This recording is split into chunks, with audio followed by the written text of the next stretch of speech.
In the heart of Oakavilla, there was a man named Emmanuel T. Wasn't just known, he was notorious. With a charming smile and a silver tongue, he wove webs of false promises, leaving a trail of broken hearts behind him. To Emmanuel, love was a game, and he was the undefeated champion. He would boast to his friends, "I'm smarter than any woman.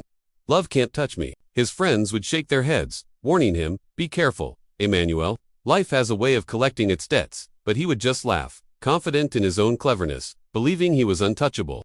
Time passed, and the years began to soften Emmanuel's reckless spirit. He decided it was time to settle down. He met Rose, a woman with a gentle soul and a kind heart, and they married. Life seemed perfect.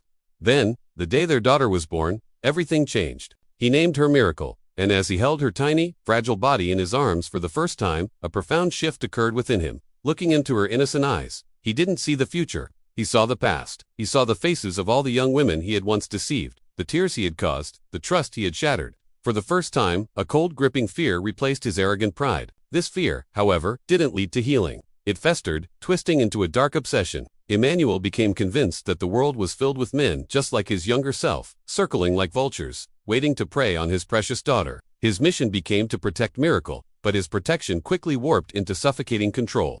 He turned their home into a fortress, a prison disguised as a sanctuary. Cameras were installed in every corner, their unblinking lenses tracking Miracle's every move. He became her warden, watching her constantly, his fear growing with each passing year. As Miracle blossomed into a teenager, Emmanuel's paranoia spiraled into madness. He convinced himself that cameras and rules were not enough. He needed an absolute guarantee of her purity, a physical barrier against the world. In a decision that shocked the entire town, he went to the local blacksmith, a quiet and hard-working man named Mike. Emmanuel's request was chilling. He ordered Mike to forge a pair of iron underwear for his daughter, complete with a heavy padlock.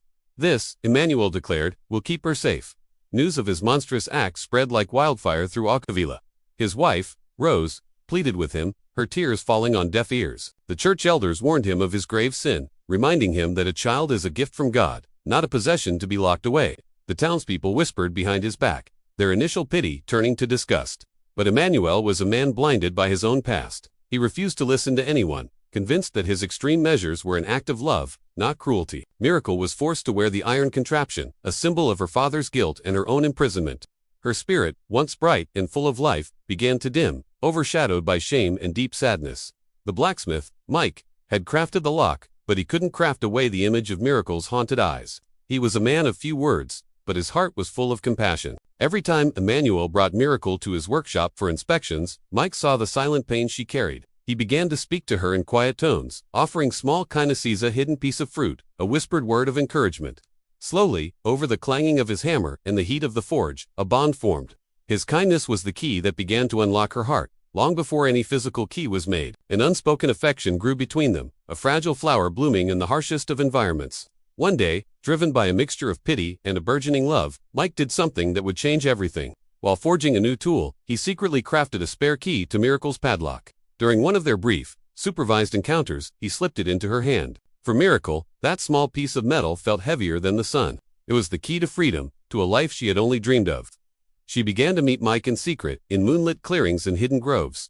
With him, she wasn't a prisoner. She was just a girl. She learned what it felt like to be trusted, to be seen for who she was, not as an object to be protected. The very thing her father sought to destroy, love, was now quietly and powerfully taking root. The inevitable happened. The secret love between Miracle and Mike blossomed, and soon, Miracle discovered she was pregnant. The truth could no longer be hidden. When she finally confessed to her parents, the house of cameras and locks exploded with Emmanuel's rage. He roared with betrayal, shouting at Miracle, at Rose, at the world. He accused her of shaming him, of destroying their family's honor. In his blind fury, he completely forgot that he had once been the very cause of such pain for so many other fathers.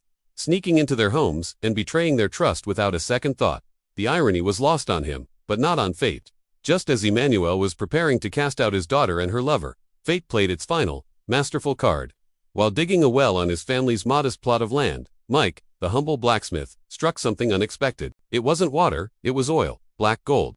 Overnight, the quiet blacksmith became one of the wealthiest men in the region. He didn't run, he didn't hide. Instead, he returned to Emmanuel's house, no longer as a lowly craftsman, but as a man of means and honor. He stood before Emmanuel and, with his head held high, formally asked for Miracle's hand in marriage, promising to love and provide for her and their child. This time, Emmanuel was powerless. He could no longer object based on wealth or status. The town, that had once whispered about his cruelty, now marveled at Mike's good fortune and honor. Defeated, Emmanuel had no choice but to agree.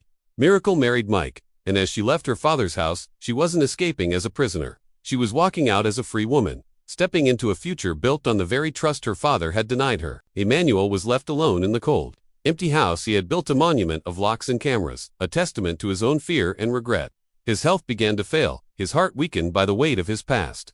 Miracle, full of grace, visited him often, bringing his grandchild with her, but the peace he craved never fully returned to his soul. The story became a legend in Okavila, a somber reminder of an old and powerful truth. The seeds of pain you plant in the lives of others will one day grow, and you may find the bitter harvest in your very own home. The warning was always there, written in the tears of those he hurt. But some people, like Emmanuel, only learn the lesson when it's far too late. Thank you for watching. If this story touched you, please like, share, and subscribe for more tales that make you think. See you next time.